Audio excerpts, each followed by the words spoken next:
कल से आज तक सोशल मीडिया के ऊपर बहुत चर्चित आज जो हाई प्रोफाइल ड्रामा आप सब सुबह से न्यूज़ में देख रहे होंगे, उसी के ऊपर हम बातचीत करने के लिए आपके बीच में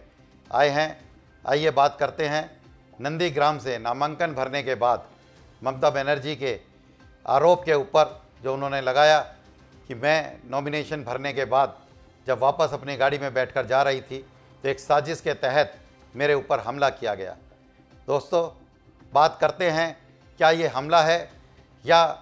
किसी तरह का प्रपंच जो राजनीतिक पार्टियों में कई बार लोग हारने के डर से इस तरह के आरोप लगाया करते हैं। ममता बनर्जी ने जो आरोप लगाया है अपने आप में संदेहास्पद स्थिति को व्यक्त करता है। ममता बनर्जी के अनुसार जब वो नामांकन भरने के बाद जा रही थी तो उनके पांव को साजिश के तहत कुछ लोगों ने कुचल दिया। देखते हैं किस तरीके की प्रतिक्रिया लोगों की आई। अगर हम ट्विटर के ऊपर, सोशल मीडिया के ऊपर देखते हैं तो लोग आज इसको उपहास का कारण बना रहे हैं। तरह तरह के चुटकुले, तरह तरह की बातें आज ट्विटर के ऊपर, सोशल मीडिया के ऊपर, फेसबुक के ऊपर सारी की सारी जो सोशल मीडिया की जमात है इसके ऊपर चर्चा कर रही है। आपने देखा होगा कि जब कॉलेजों में या अन्य संस्थाओं के अंदर किसी कैंडिडेट को हारने का डर होता है तो वो सिंपैथी वेव के कारण कुछ ना कुछ इस तरीके का हमला अपने ऊपर करवाते हैं, नकली प्लास्टर लगाते हैं। कई लोग अपना चोट दिखाने के लिए सर पर पट्टी बांध लेते हैं, हाथ में। इस तरह की सारी जो प्रपंच हैं, नाटक है, नौटंकी हैं, इस तरह की चर्चाएं सारा चलती रहती हैं। लेकिन किस तरीके से एक राज्य के बंगाल जैसे एक प्रमुख राज्य के अंदर अगर चुनाव में भी इस तरह की अफवाहें चलेंगी, इस तरह की बातें चलेंगी तो अपने आप में सोचने की एक स्थिति को व्यक्त करती है। कहीं ऐसा तो नहीं कि ममता बनर्जी को अपनी हार अभी से नज़र आने लगी हो?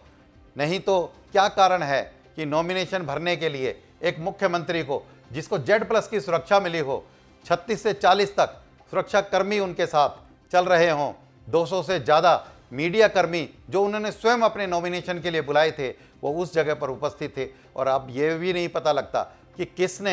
साजिश के तहत किसने कुचला, वो व्यक्ति कौन है। हालांकि पुलिस ने मुकदमा दर्ज कर लिया है, इसकी जांच होगी और जांच के बाद ही पता लगेगा कि ये क्या एक वास्तव में घटित घटना है या कहीं कोई प्रपंच किया गया है। अगर हम देखेंगे ट्विटर के ऊपर तो लोगों ने बड़े ही हास्यास्पद स्थिति में लिखा है कि क्या ममता को अपनी हार का डर सताने लगा है। कई लोग लिखते हैं कि हो सकता है कि उसके पाँव को किसी न किसी के तहत अपने दरवाजे से भी हो सकता है, किसी का पाँव भी पड़ सकता है। लेकिन इस तरह के यदि राजनीतिक प्रचार जो पार्टियां करती हैं, प्रचार के दौरान इतनी भीड़ इकट्ठा करती हैं, लोगों के बीच में जाते हैं, ये संभव है कि हो सकता है कहीं ना कहीं उनका पाँव किसी के पाँव के नीचे आया हो, थोड़ा बहुत छिल भी गया हो, चोट भी लगी हो। लेकिन क्या इसके कारण उनको हॉस्पिटल में भर्ती होना पड़े? क्या नंदीग्राम में नॉमिनेशन करने के बाद जहां से उन्होंने चुनाव के लिए अपना क्षेत्र चुना है, जो भवानीपुर छोड़कर नंदीग्राम में चुनाव लड़ने के लिए आई हैं, क्या वहां पर कोई ऐसा हॉस्पिटल,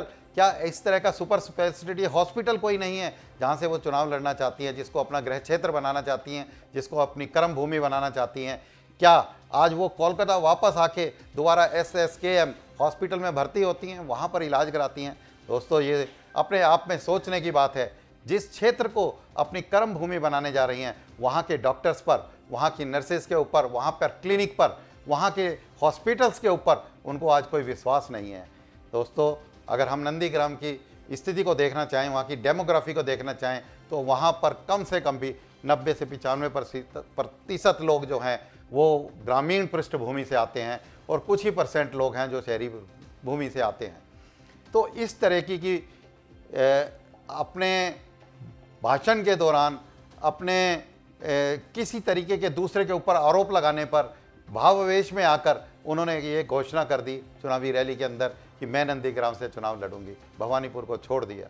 क्या भवानीपुर को छोड़ना अपनी हार को स्वीकार करने जैसा नहीं है? आज नंदीग्राम के अंदर जब वो नॉमिनेशन भरने जाती हैं, उसी समय उनके जो बीजेपी के कार्यकर्ता हैं, जिनको टिकट मिला है, शुभेंद्र अधिकारी जो उनकी पार्टी में हुआ करते थे, और आज वो नंदीग्राम से चुनाव लड़ रहे हैं, पीछे से नंदीग्राम आंदोलन के द्वारा, और वहाँ से पले बड़े हुए वहाँ के लोग, वहाँ के उनको इतना प्रचलित और इतना प्रचार उनका वहाँ पर है, कहीं उसके प्रचार को देखकर, कहाँ उनकी लोकप्रियता को देखकर कहीं ममता दीदी को ये तो नहीं मन में लगा कि मैंने गलत निर्णय ले लिया है, मैंने चुनाव यहाँ से लड़ने की जो एक घोषणा की है कहीं वो गलत तो नहीं है। ऐसा सोचने के बाद शायद कहीं सोच समझकर इस तरीके का निर्णय किया गया हो। बहुत अच्छी बात है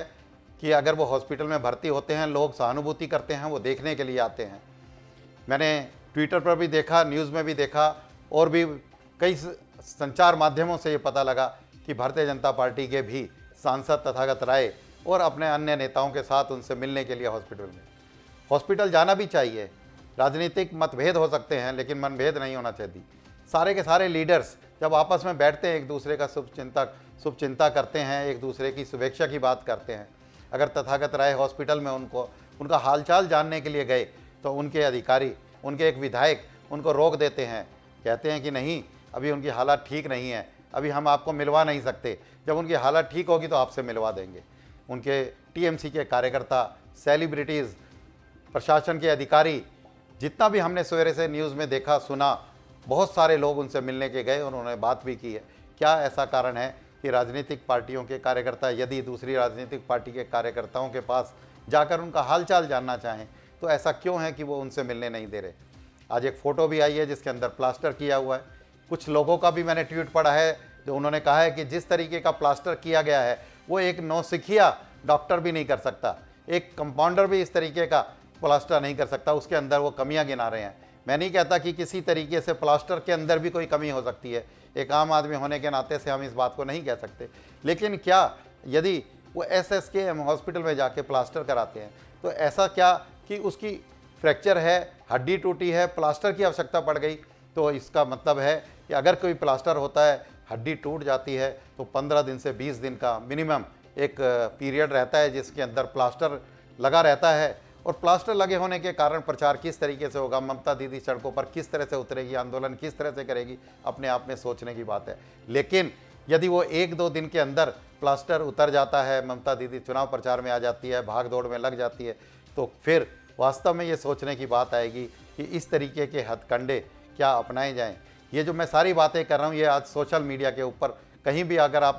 ट्विटर के अंदर देखेंगे, सोशल मीडिया में कहीं भी देखेंगे, फेसबुक पर देखेंगे, अन्य माध्यमों के ऊपर देखेंगे तो इस तरह की बातें आपको सारी नज़र आएंगी। लेकिन ठीक है, इतनी भीड़ इकट्ठी करना, 200 से ज़्यादा पत्रकारों को आमंत्रित करना और ये दिखाना कि किस तरीके से ममता बनर्जी सांप्रदायिक भाव को नहीं रखती, लेकिन मंदिरों में जाना जरूर उन्होंने प्रारंभ कर दिया है। आज अगर वो भाषण करती हैं तो संस्कृत के अंदर जो मंत्र उच्चारण करती हैं, मंत्र बोल कर दिखाती हैं, और ये भी कहती हैं कि मेरे को इतने से ज़्यादा मंत्र कंठस्थ है। मैं कह रहा हूँ बहुत अच्छी राजनीति है। मैं बहुत बहुत धन्यवाद देना चाहता हूँ देश के प्रधानमंत्री नरेंद्र मोदी जी को, जिन्होंने आज इस स्थिति में राजनीतिक पार्टियों को ला दिया है कि जो अपनी राजनीतिक पार्टियों से धर्म को अलग करते थे, जो धर्म के आधार पर अपनी नीतियाँ नहीं बनाते थे, जो धार्मिक रूप से अपने को भगवान से डर कर राजनीति करने के गलत कामों को लेकर डर उनके मन में नहीं उत्पन्न होता था, वो सारे विचार आज बदल गए हैं। आज राजनीतिक पार्टियों के नेता अगर हम देखें तो मंदिर मंदिर जा रहे हैं, और मंदिर केवल जा नहीं रहे, मीडिया को साथ लेकर दिखा रहे हैं कि देखिए हम कितने हिंदू हैं, हम कितने मंदिर में जा रहे हैं, कितने हम कट्टर हिंदू हैं। अपने आप को हिंदू दिखाना, मंदिरों में जाना, मंदिरों में घंटी बजाना मात्र एक जगह नहीं है। अगर आप दूसरी पार्टियों को देखेंगे तो वहाँ भी यही काम चल रहा है। अगर आप दिल्ली की बात करें तो दिल्ली में हमारे मुख्यमंत्री अरविंद केजरीवाल जी तो अपने आप को पहले कहते थे मैं पहले हनुमान भक्त होता था, लेकिन आज वो कहते हैं मैं हनुमान के साथ साथ राम भक्त भी हूँ, क्योंकि हनुमान जी भी जब राम भक्त थे तो वो कहते हैं कि राम जब हनुमान जी थे तो मैं भी हनुमान जी के भक्ति करने के बाद आज मैं प्रभु राम की भी भक्ति करता हूँ, तो मैं सबसे बड़ा राम भक्त भी हो गया। और आज वो जब अपना बजट पेश करते हैं तो बजट का नाम भी राष्ट्रभक्त बजट रखते हैं। तो मैं तो कम से कम ये कहता हूँ कि नरेंद्र मोदी जी ने जो एक रास्ता दिखाया है, उस रास्ते पर आज अगर बंगाल के मुख्यमंत्री को देखें, दिल्ली के मुख्यमंत्री को देखें, अगर उनके पूर्ववत भाषण को आप सुनेंगे तो प्रभु राम के ऊपर उन्होंने प्रश्न चिन्ह उठाए थे। प्रभु राम जी की अयोध्या में जहां आज वो बुजुर्गों को ले जाकर उनके दर्शन कराना चाहते हैं, भव्य मंदिर का निर्माण करना चाहते हैं, साथ ही साथ उन्होंने उस टाइम पर कहा था कि ये राम मंदिर किस लिए बनवाना चाहते हो, लोगों के ऊपर गोलियां चलवाना चाहते हो, आप यहाँ पर यूनिवर्सिटी बना दो, यहाँ कोई हॉस्पिटल बना दो। इस तरह की बातें करने वाले यदि आज मंदिर मंदिर घर घर जाकर अपने आप को राम भक्त देशभक्त बना रहे हैं, आज ममता बनर्जी मंदिरों में जाती है, मंदिरों की भीड़ के अंदर अगर बीच में जाते हैं, वहाँ से निकलते हैं, तो आज कोई कारण नहीं है कि देश की राजनीति किस और करवट ले रही है, किस तरफ जा रही है। ये अपने आप में एक विषय है और एक अच्छा संकेत है देश के लिए कि जिन्होंने राजनीति से धर्म को अलग किया था, आज वो भी चाहते हैं कि धर्म के आधार पर जो सिद्धांत हैं उस सिद्धांतों के ऊपर राजनीति करना एक नई विचारधारा है। और भी देश में 3-4 राज्यों में चुनाव होने वाले हैं, उनके मुख्यमंत्री को भी सद्बुद्धि आएगी, वो भी अपने को धर्म से जोड़ेंगे और मंदिर मंदिर गुरुद्वारे और भी अपने जो उनके पूजा स्थल है वहाँ पर जाके आज एक धर्म के अनुसार राजनीति को चलाने की कोशिश करेंगे। बहुत ही अच्छा विषय है। साथ ही साथ आज हम इस विषय को भी यहाँ पर पूरा करते हैं कि किस तरीके से राजनीति के अंदर जो एक इस तरह की लोकप्रियता, जिसको कहते हैं हम सस्ती लोकप्रियता हासिल करने के लिए लोग तरीके अपनाते हैं, वो इन चुनावों में इस तरीके से आज हमारे बीच में यहाँ पर आएगी, वो अपने आप में एक सोचने का विषय है। आज ममता बनर्जी इस तरह के हथकंडे अपनाती हैं तो लगता है कहीं उनको दूरदर्शी होने के कारण से जो उनकी सोच है उनको कहीं अपनी हार तो होते नज़र नहीं आ रही है। इन कारणों से हो सकता है कि कुछ भी कारण रहे हों, किसी तरह की बात रही हो, चाहे वो नाटक हो या ना भी नाटक हो, लेकिन अगर वो चुनाव प्रचार आज घोषणा पत्र उन्होंने जारी करना था, लेकिन घोषणा पत्र जारी होने में पैर की चोट का कोई